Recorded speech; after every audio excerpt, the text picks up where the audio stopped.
I think we can all agree that our decisions are fundamentally about how we can make our products valuable for our customers. But today we're going to focus a little deeper on the valuable part, as in how can our products make money?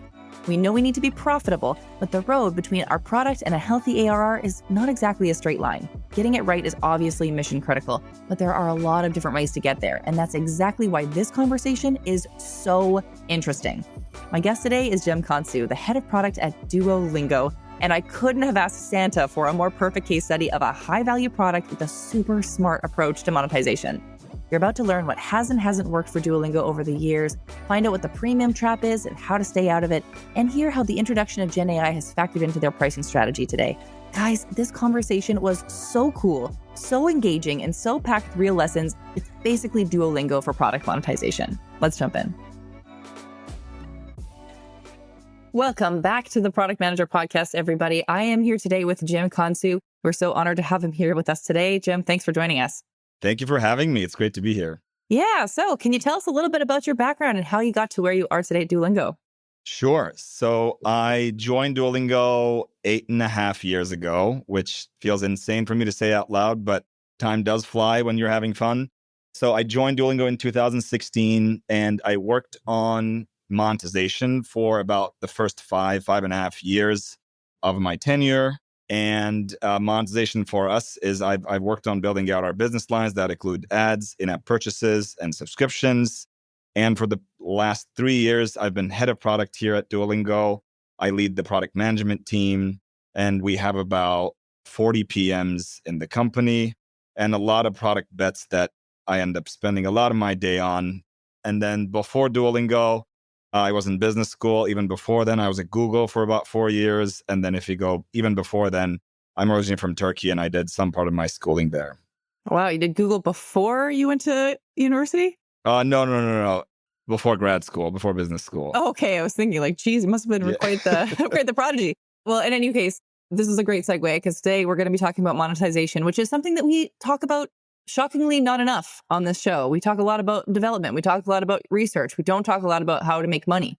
So let's start off with kind of a general question. So what do you see as the biggest monetization challenge that product teams right now are facing in the market? Representing Duolingo, how have you guys navigated this? It's a great question. I think one is figuring out the best model to monetize your product. I think different. If your app is catering towards businesses, you'll take a different approach than consumer. I can speak to a lot more consumer. That's where I've spent a lot of my career on, actually. But thinking about consumer monetization, it used to be the case that I think in the early social media app craze days, like the Facebook days, the earliest wisdom was always get users, you can figure out how to monetize later. Because if you can reach a massive user base, you can figure something out was the wisdom. I think the wisdom has generally shifted now to you must show how you can monetize earlier in your life cycle. Monetize and grow at the same time is more of the common advice that you find for startups these days, especially consumer startups. The Duolingo journey was quite interesting, I would say. So Duolingo started in 2011. Those were still the days where investors or like wise people would tell you, just get users. You'll figure it out later. And I think Duolingo, for the most part, followed that kind of philosophy of, well, let's grow our user base, find product market fit, and we can figure out how to monetize later. Duolingo itself also had a monetization plan that was really elaborate. Our founder, CEO Luis, was the founder of CAPTCHA. I don't know if anybody here knows CAPTCHA, but it's the squiggly letters that you put. But the idea with CAPTCHA was you would actually also crowdsource digitization of books. So every squiggly letter you type would be crowdsourced into actually getting scanned book images into actually recognized digital words. So anyway, Luis had pioneered this kind of like crowdsourced book digitization model with CAPTCHA. His idea with Duolingo would be something similar, where as users learn the language, as they did Spanish exercises, let's say, they'd be translating English articles into Spanish piece by piece. And then Duolingo would sell a translation service to whoever needed it. The problem with that business model was, one, turns out if you're just learning a language, your translation quality is just bad. So you generally end up needing either a third party or another service to up-level translation quality. The other one is you end up with the translation as a race to the bottom business model where you're always competing for a lower price. You do it for, let's say, $2 an article. Someone in the Philippines does it for $1 an article, and then it's always a fight to the bottom. And now in hindsight, that would have been a pretty bad business model with LLMs. I think translation has become almost instant at this point as well. So anyway, long story short, when I joined, Duolingo had abandoned this business model and was working on what could be next. We worked on freemium as what fits into what our product is doing, which for us made a lot of sense, both because of our mission and what our product stood for, which is access to education. We never wanted to lock all of our educational value behind the paywall.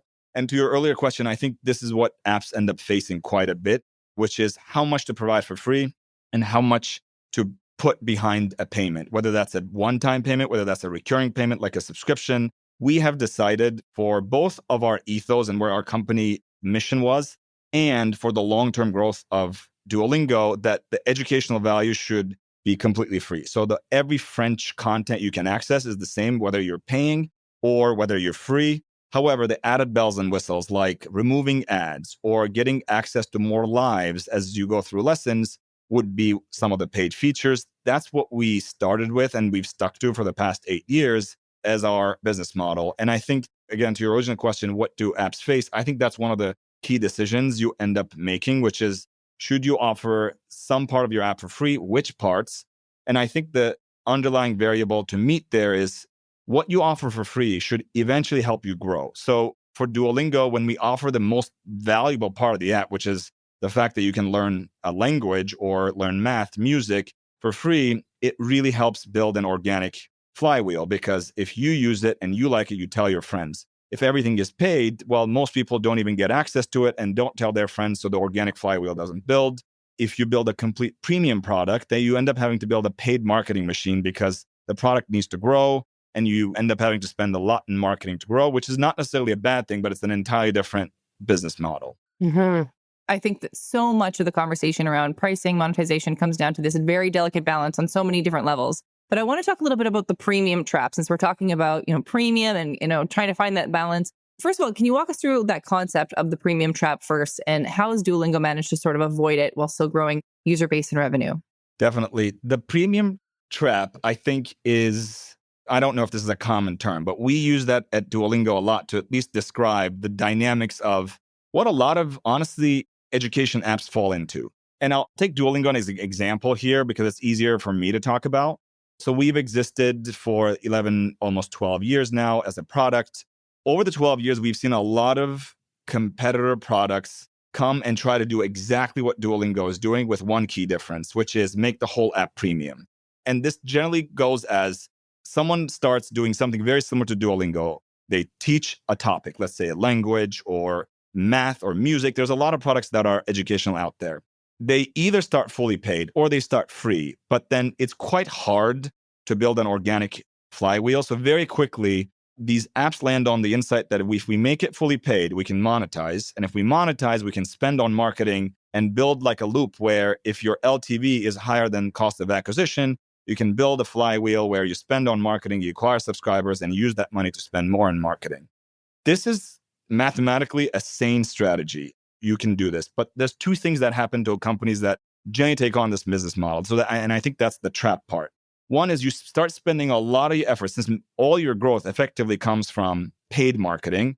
You start spending a lot of your efforts, whether that's your time, whether that's your leadership bandwidth, or whether that's your actual cash in the bank, on marketing rather than building an excellent product. So your entire orientation as a company is more on marketing and acquiring users than building excellent products.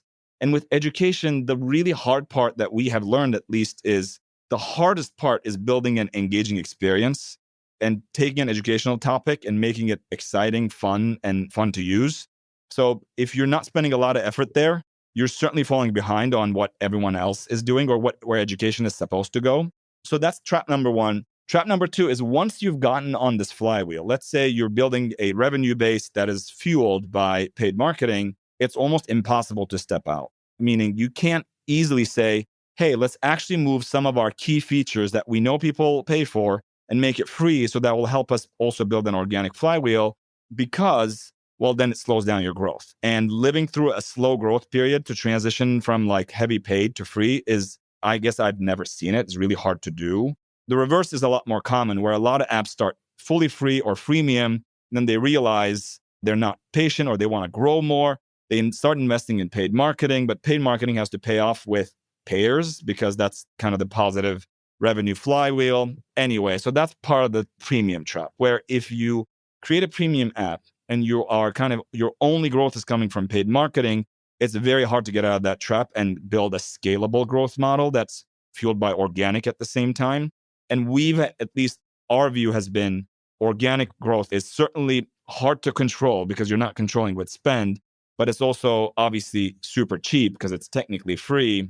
So we've bet on making features that are free and excellent so that our users always tell their friends, and that creates this kind of organic flywheel. Yeah, I tend to be aligned with that approach as well. If you think about the product as a party, if you're throwing an amazing party, people will call their friends and say, you've got to get down here. But if you spend a ton of money putting posters around saying this party is great, but then there's no food and, the music is lame, you're inviting people where there's effectively nothing happening. And so the spend ends up being kind of for naught, right? Yes. To just throw an analogy out there. But yeah, I'm fully aligned with you guys' approach. And I think that's a really great insight. To go a little bit deeper then on the freemium model, I think that's part of what has made Duolingo so successful is you guys have really nailed that kind of balance in the freemium space. You guys really understand your user base. You guys have created a really compelling product. Just about everyone that I know who's a Duolingo user has said that it's really the only language learning app that they've actually stuck to. I'm not even being paid to say that. It's really true. So what strategies have you guys found to be most effective in maintaining that free access and making sure that people are able to access all that value for free while encouraging users to upgrade to premium? A few things. Let me see. The one is how you set guidance and guardrails for the entire company, which has always been a free user and a paid user should be able to learn the same amount of French, period. Meaning a free user should not have a different set of content than the paid user. Content should not be the differentiator for payment. That's just the view we had because we've always realized if you provide an extensive, great educational experience for free users, either they'll tell their friends, it helps them grow, or they'll stick with the product for much longer periods of time. And maybe 3 years down the line, they can decide to upgrade to the subscription. So it creates longer term habits much easier. That's been kind of, I guess, the guiding principle is one strategy. Like you guide kind of your product direction in a way where there's like a sacred cow, which is do not put educational content behind the paywall. And I think we've stuck to that. And that's helped us build a quite large user base from the beginning. So that's one. The other one is you use A/B testing and data to your advantage to decide what kind of features help growth and what kind of features help monetization. If there's a clear divide where, let's say I'm going to pick a feature that we have. Leaderboards is a feature that we have. Leaderboards, let's say you're at the invention point of the feature where you're going to decide, should this be a paid feature? It could be a paid feature. It's not really educational content. It fits with your ethos. Or it could be a free feature. But what benefits more? If you make it a free feature, does it help user growth more? Or if you make it a paid feature, does it help revenue more? I think you can, one, use your best judgment, or if not, you can kind of test and see what happens. For us, obviously, one view has been social features like leaderboards, where you get to interact with other users, benefit a lot more from a higher volume of users. So we made it available for everybody. For niche features, that we have a custom practice feature, for example, it made more sense for us to monetize that because it's very niche. Most users don't want it, don't need it, but the ones that do are willing to pay for it. And if you don't do it, you don't lose out on any educational value. We call this the practice hub. We've decided to make it a paid feature. So long story short, I think deciding if you're adding value to your product with a new feature, what metrics drive the most from that feature? And if it's growth, then definitely don't monetize it because then you want your user base to grow with it. I would say maybe the third one is, I've talked about the premium trap a little bit. I think aligning everyone in the company, what your strategy is, goes a long way. Meaning, are we a premium product where anything is free to monetize, or are there sacred cows that should never be monetized? I think it goes back to my first point, but it really helps, especially in a growing organization, if you align everyone where they should experiment. Can you experiment with making the whole app paid? Or is that an experiment you should never run? So I think aligning on the lack of better terminology, like what's sacred and what's not, I think also really helps. Yeah, I think that's really important for establishing like kind of a shared ethos as well. And I'm glad that you brought up A/B testing because I am curious about how that sort of fits into your approach. Can you share some insights or some discoveries that you guys have gleaned from your A/B testing around monetization and retention? Sure. We run a lot of A/B tests. I think over the span of a quarter, I think now we run more than 300 A/B tests on Duolingo, just to give a sense, which most folks, when they open up the app, they don't realize it's designed to look very simple, and it is designed to be very simple. But we run a lot of A/B tests, and these range from maybe changing the shade of the blue on the button that you tap on to be a little lighter, or something as drastic as like a massive redesign of our entire homepage. So anything counts as an A/B test. Every change we do goes out an A/B test because data can tell what the change is doing better than our intuition. What insights or discoveries have we had? This is a very long list. So I'm going to maybe do a brain dump of an answer of various things we have seen. One of the things we've seen, especially being a product that balances education with engagement, there is a sweet spot in how hard or how easy you can make a lesson. Meaning, turns out we've tried many different extremes. We've tried making the content easier and easier, and we've tried making the content harder and harder. On average, users want to get 80% of the questions right. Turns out that's roughly the sweet spot. If someone gets 100% of the answers right, they churn because they think it's too easy for them.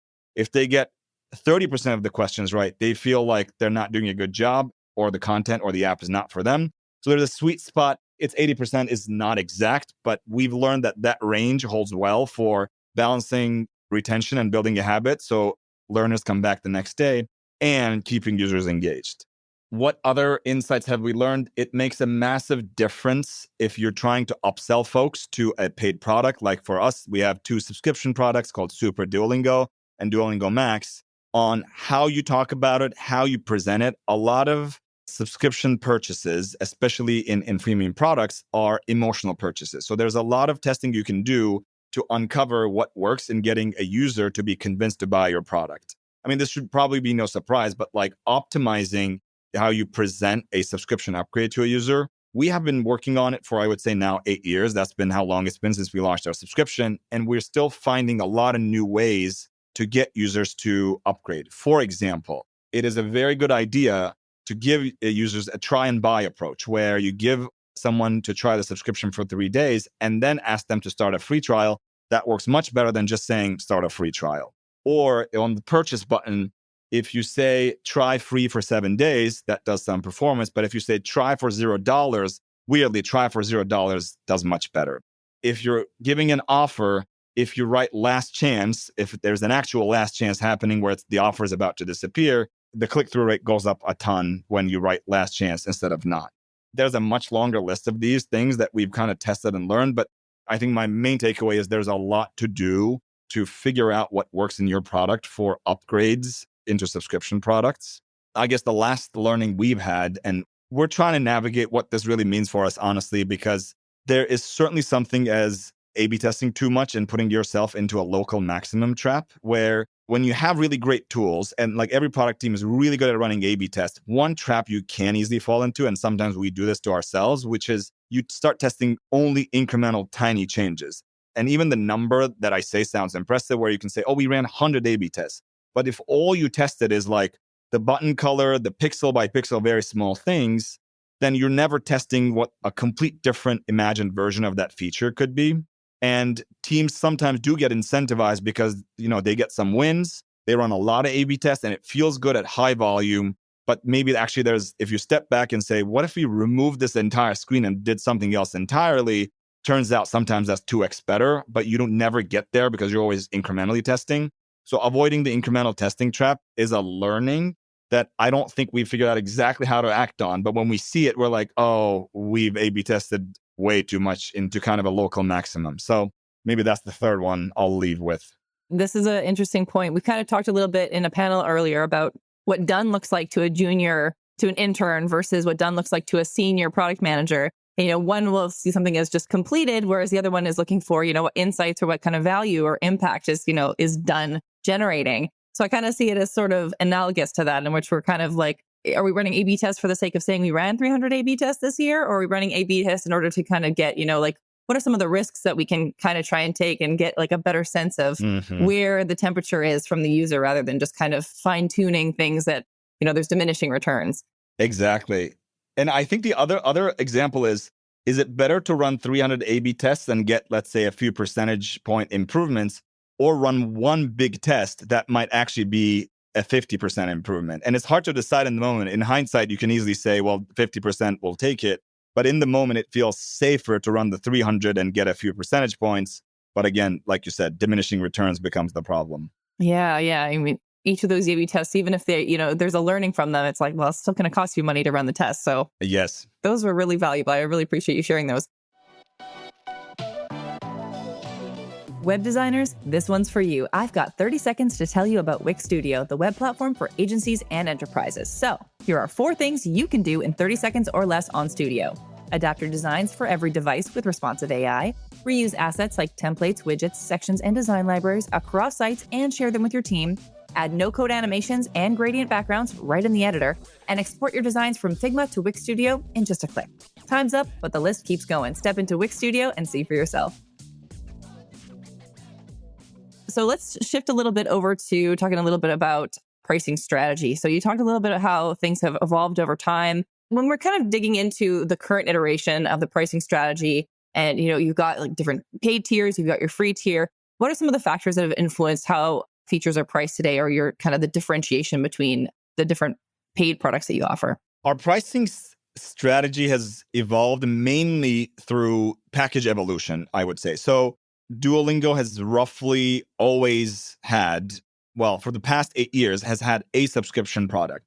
But what has happened over time is, one, our first launch was, first it was called Plus Duolingo, and then we eventually rebranded to Super Duolingo. Sounded like a better name. We also did a big redesign of the product. And also we launched a family plan package. So that came at a different price point. So that was almost 50% higher than buying it individually. That was a good deal for group plans. That was our first evolution. And then we also launched our higher tier, which is Duolingo Max. That was about 2 years ago now. And that is almost double the price of Super Duolingo. You get added features that are using a lot of generative AI to give you conversation practice.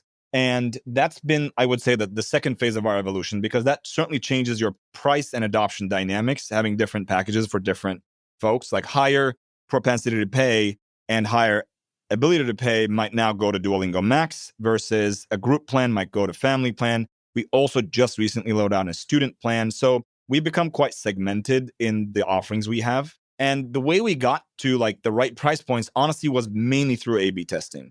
What I would say we have learned, we've tried many different things to front run not having to A/B test prices, because A/B testing prices is a tricky ball game where even if you have the full ability to run A/B tests, which we technically do, for example, we don't have contractual agreements with like third-party content that our prices might be a certain level, et cetera. So we can technically offer anything at any price we want.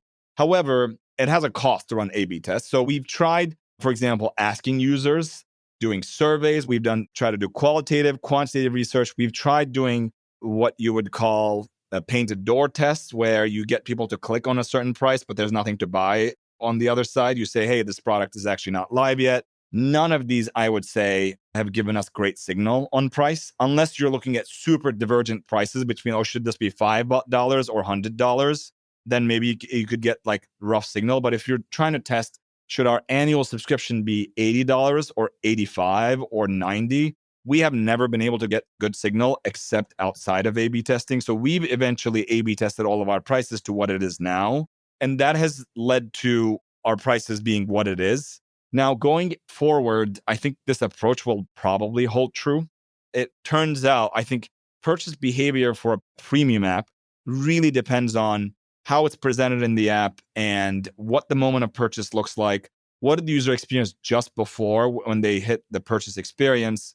That's why we've found it really hard to replicate the same results that we see in A/B testing in research, because research tends to be, hey, would you buy these features at this price point? And a lot of our purchases, I alluded to this a little bit, are emotional. It's you, for example, went through a lesson, you're really excited, you got the perfect lesson on Duolingo. You might just say, you know what, I love this app. I'm just going to buy their subscription, versus a survey can't really replicate that. And I think the pricing dynamics, that's why we've seen A/B testing as the main method to determine pricing. This is a really important takeaway, because when we're talking about the kinds of insights that you can glean from purchase behavior, it's so divorced from the headspace that users are in when you're interviewing them. Because people during interviews, they're wanting to present their best self. They're thinking with their rational mind of, what would I or should I do? It's very different from the purchase behavior in the moment when you actually, have that emotional momentum to actually, hit the subscribe button. So I can really appreciate that for sure. But I do want to talk a little bit more about AI because you mentioned that you're currently using generative AI features as a conversation practice tool, which I think is really cool. It's a really innovative way to use generative AI. How do you balance the cost of an innovation like that with setting a price that users find reasonable for Duolingo Max? So for Duolingo Max, the main feature of Duolingo Max is what we call video call with Lily. Lily is one of our characters. We have multiple characters that appear throughout your Duolingo lessons. A video call with Lily is exactly what the name implies. You call Lily to practice Spanish or any other language that you might be learning. The one huge benefit is we tailor the entire level of Spanish that she is talking to you to your Spanish level. Since we know every word you've learned on Duolingo, she will tend to use those words at least 89% of the time. She's going to use those words. 10% of the time, she's going to introduce some new words, but she's going to speak to you at your Spanish level. So it becomes this like perfect conversation practice. The adoption has been really good. So we're going to continue investing a lot in this kind of interactive conversation features for Duolingo Max that use generative AI. Now, to price these features, one new dynamic for us with generative AI is there's a cost because making calls to LLMs today is quite costly. So we factor in some average cost based on average usage because we're selling a subscription product that users pay for either a month or a year.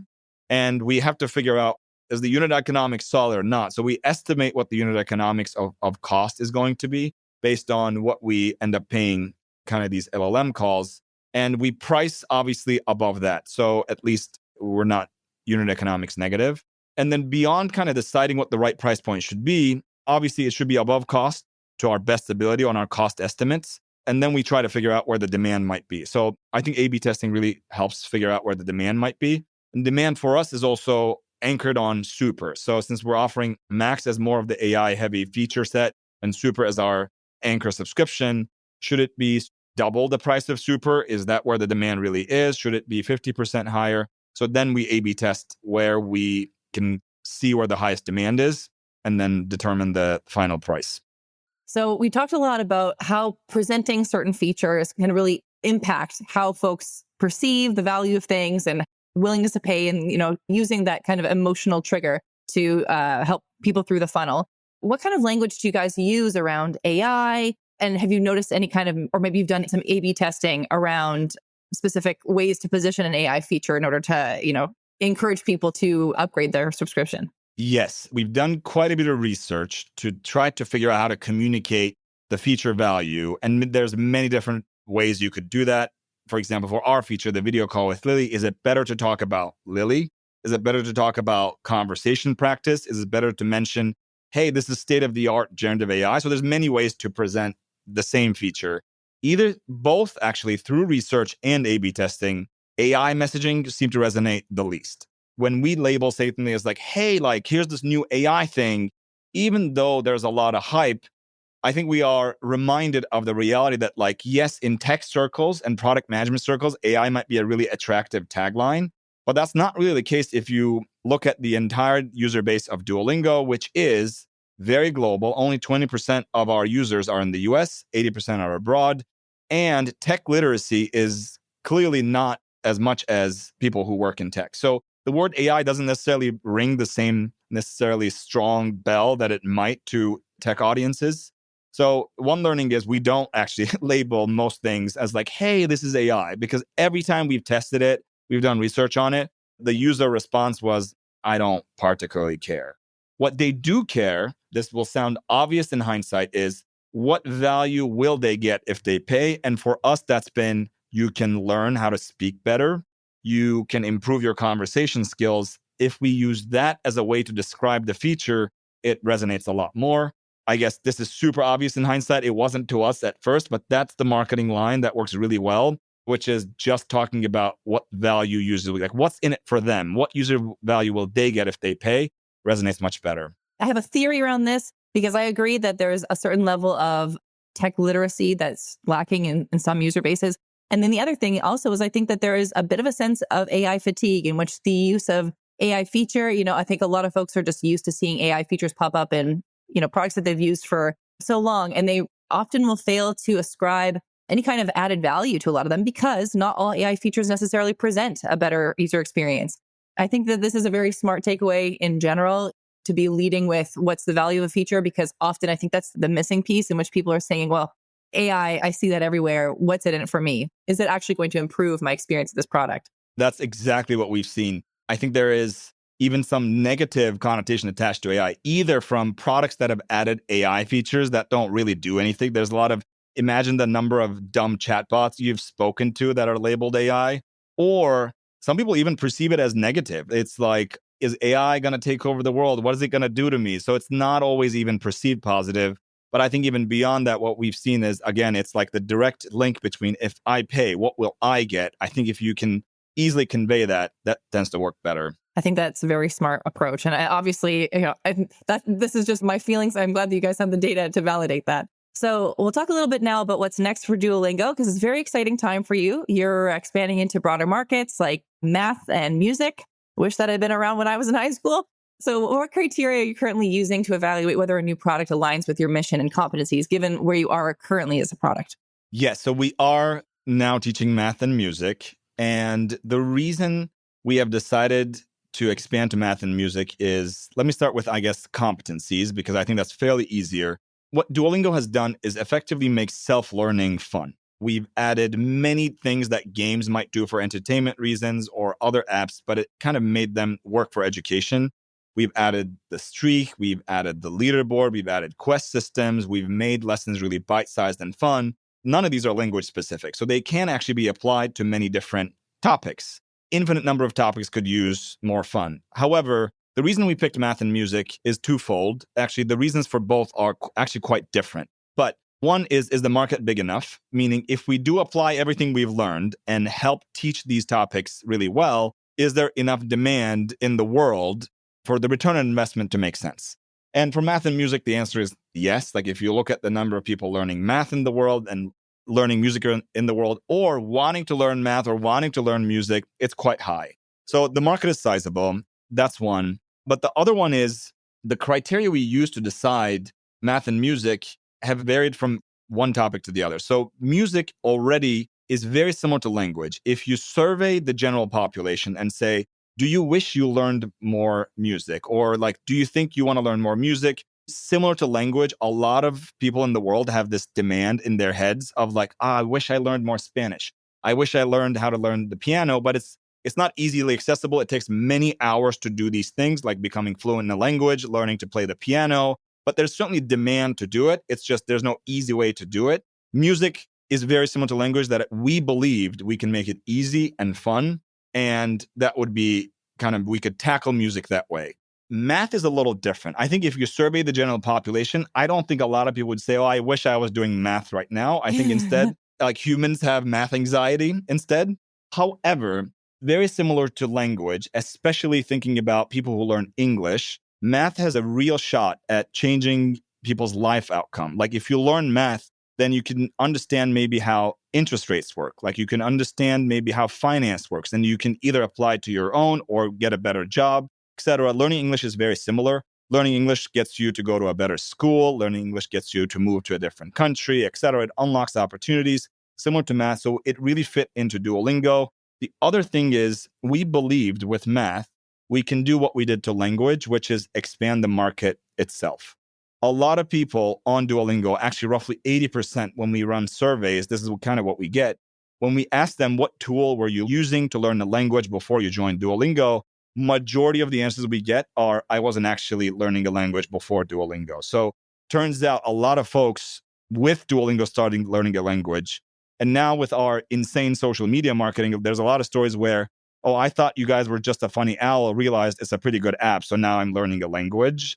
Our TikTok account has our mascot Duo doing really unhinged, funny stuff. And a lot of people discovered Duolingo through their first entries, our TikTok videos. So anyway, long story short, math, we believe we can expand the market and get more people in the world to be excited about learning math, similar to how we expanded the language learning market.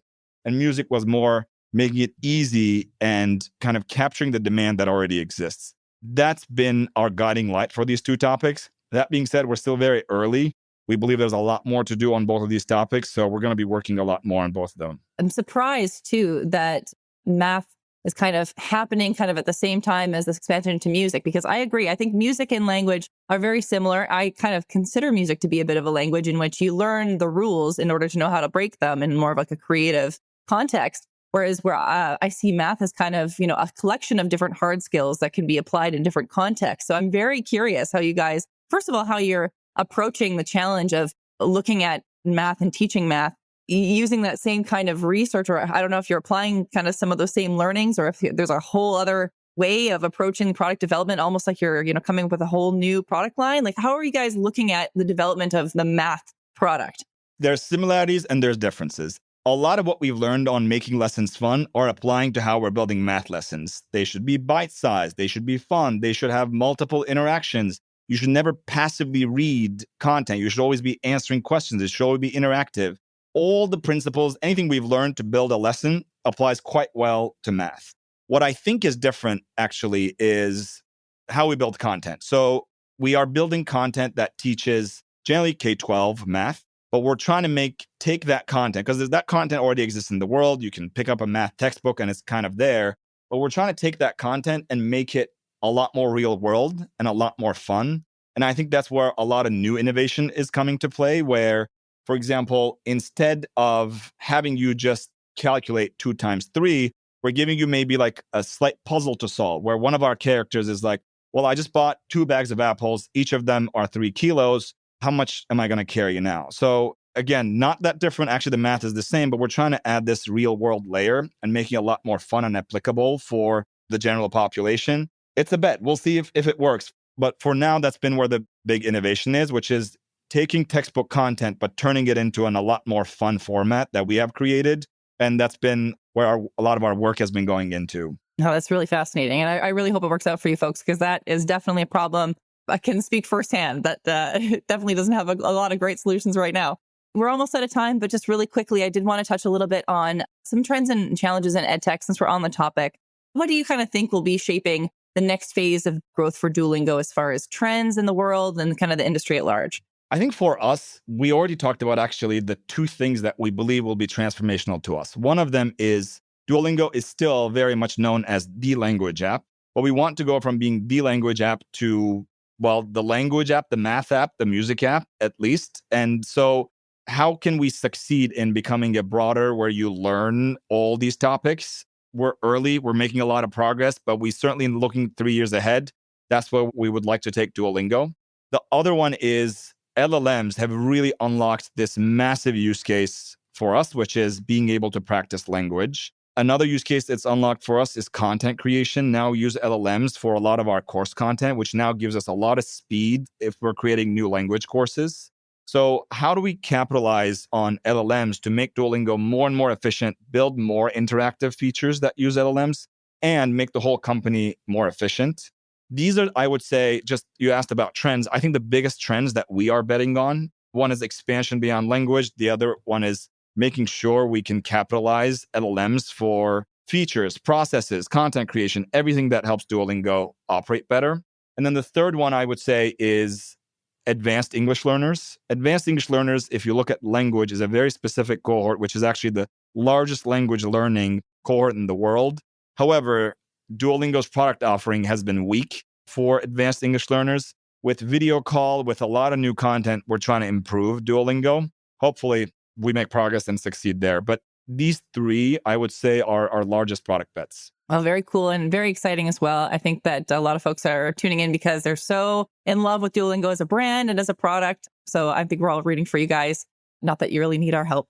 But thanks so much for joining us, Cem. Where can people follow your work online? I'm on LinkedIn. I'm on LinkedIn and Twitter. My handle is my first name and last name. So it's Cem, C-E-M, and then last name is Kansu, K-A-N-S-U. Awesome. Well, thank you so much for joining us. This has been such a great conversation. Thank you, Hannah. Thank you for having me.